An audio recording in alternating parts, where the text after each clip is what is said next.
Hello, this is Karen Sorio, and in this video, I'm going to talk about the different theories we applied in different literary analysis of the subject.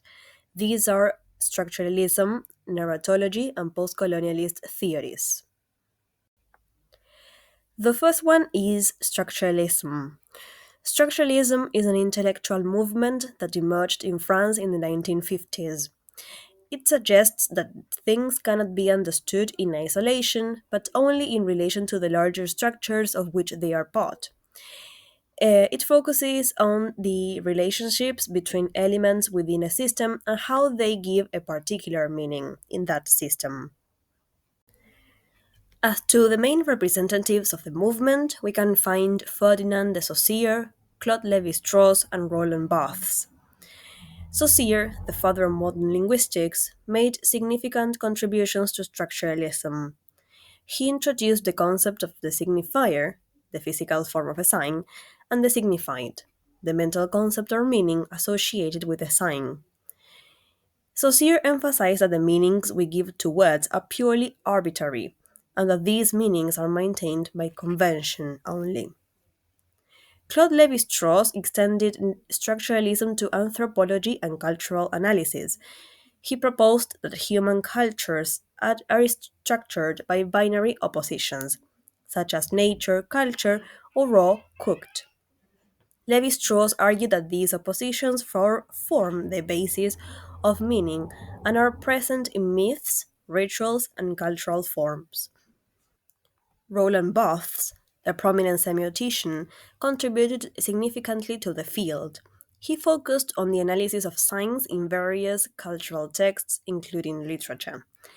Barthes emphasized the importance of the reader's role in interpreting text and challenged traditional notions of authorial intent in his work The Death of the Author.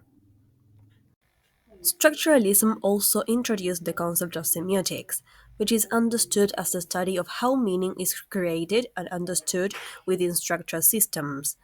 It allowed for the analysis of diverse cultural elements as systems of signs. In literature, structuralism views texts as systems of signs that can be systematically decoded to reveal their underlying structures.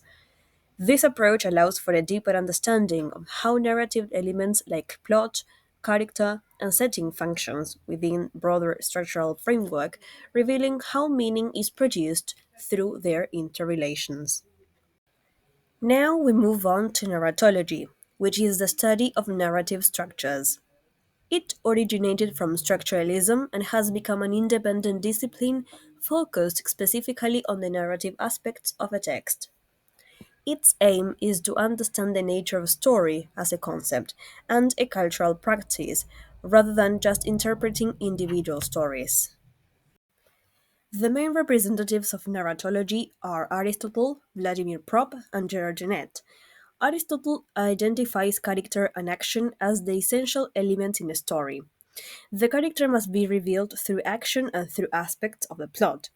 He identifies three key elements in the plot: hamartia, which is sin or fault; anagnorisis, which is the recognition or realization moment in the narrative; and peripeteia is the turnaround or reversal of fortune. Vladimir Prop was a Russian formalist who analyzed Russian folk tales. He identified 31 functions, basic plot actions, that form the building blocks of folk tales. He grouped these functions into seven spheres of action, which are the roles that different characters can perform in a story, such as the villain and the hero. Last but not least, Gerard Genet was a major figure in narratology.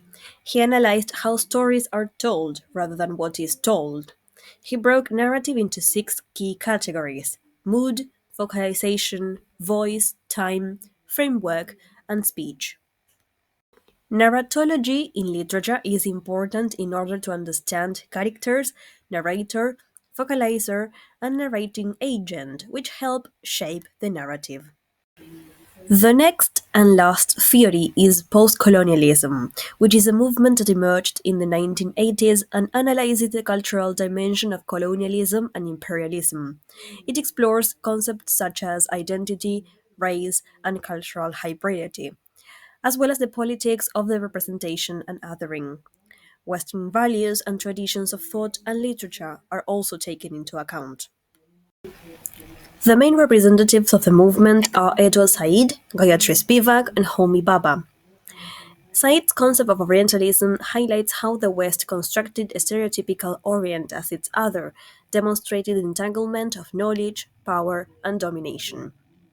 Spivak is a leading post-colonial critic who deeply engages with deconstruction, Marxism, and feminism. She introduced the notion of the subaltern, the colonized non-elite who, by definition, cannot speak or achieve self-legitimation. Baba's work explores colonial ambivalence and hybridity.